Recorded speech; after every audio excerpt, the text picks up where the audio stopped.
Hola, bienvenidos a la clase de español. So today, I want to talk about el imperfecto.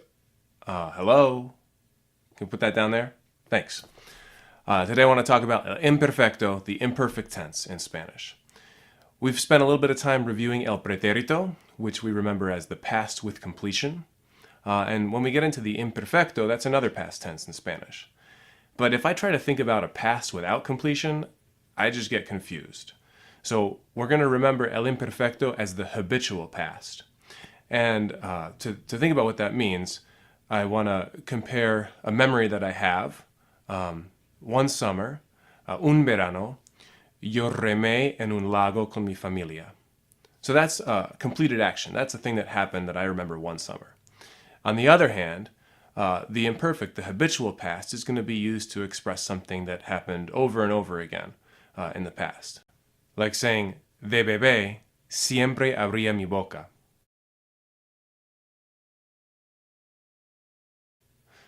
So that was an example of using the preterite and the imperfect tenses. Today we're just going to focus on the imperfect.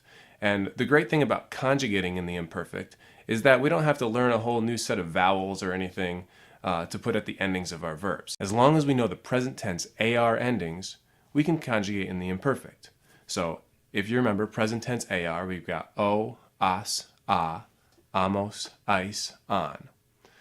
With the imperfect for AR verbs, we're going to drop our ending, and the yo form is going to be aba.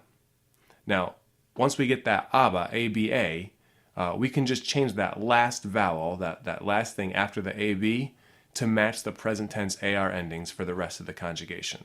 So we have aba, abas, aba, abamos, put an accent on the first a there, abais, and aban. You may notice that the yo form and the usted el ea form are the same. So in the imperfect, it's more common to put the yo or the usted or el or ea to clarify in case it's not totally clear in the rest of the context of the sentence. So I'm going to ask that you do that on your verb charts when you write out a verb chart in the imperfect tense. ER and IR endings in the imperfect are the same. So we only have two sets of endings like in the preterite tense. And again, they're based on the vowels in the AR present tense endings. So if you remember your o, as, a, amos, ais, an, then for ERs and IRs, the yo form is going to be ia with an accented I.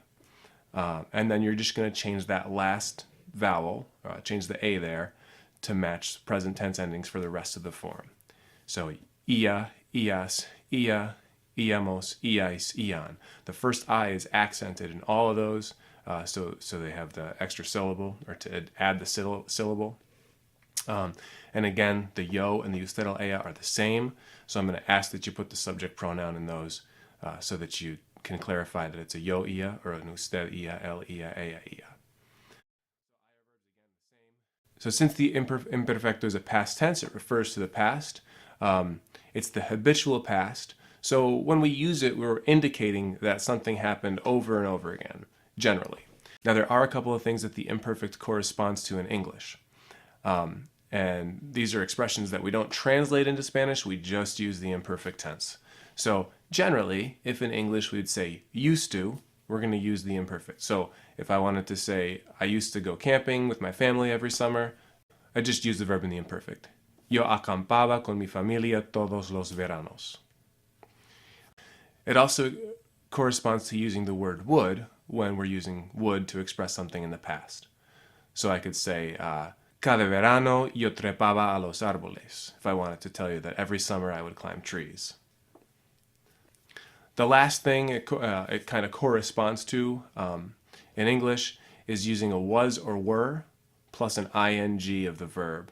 So instead of making a compound tense and using a to be, was or were in the past with an ing, oftentimes we're just going to use the imperfect tense. So it'd be something like, I was explaining the imperfect tense and students were complaining. Yo explicaba el tiempo imperfecto y los estudiantes se quejaban. When we're talking about the imperfect, we've got one more thing to go over, and that's irregular verbs. Now we just got fed up with a preterite tense because of all the different irregulars. But I have good news for you. In el imperfecto, we have just 3 irregulars. That's all. Those are 3 verbs, nothing more. And those verbs are some of the common offenders. Ir and ser are the first 2, and then ver is the third. The good thing is these irregulars still follow that format, that the endings are based on your present tense AR verb endings. So for the verb ir, we're just going to start everything. The yo form is iba. We're going to start everything with an IB and then change that last vowel to match your present tense AR endings. So we got yo iba, ibas, usted el ella iba, ibamos, accent on the I, ibais, and iban. For the verb ser, the yo form's era, so we're going to base everything on er and then change that ending. So we've got yo era, eras, usted el ella era, éramos, erais, eran, and éramos had an accent on the E. And for ver, it's actually mostly irregular, except instead of dropping off the ER, we're just going to get rid of the R. So everything's going to be based on the VE. So the yo form is veía, so we got yo veía, veías, veía, veíamos, veíais, veían. And those are the 3 irregulars in the imperfect. So el imperfecto is the habitual past, used to express things that happened over and over in the past, rather than just focusing on one time when you did something. That's what you'd use the preterite for. You've got all your verb endings based on the present tense AR endings. You've got 3 irregulars, and it's going to correspond to used to, would in the past, and was or were plus ing. Thanks for watching. Now go conjugate some verbs and write some sentences about your past using el imperfecto. Ciao!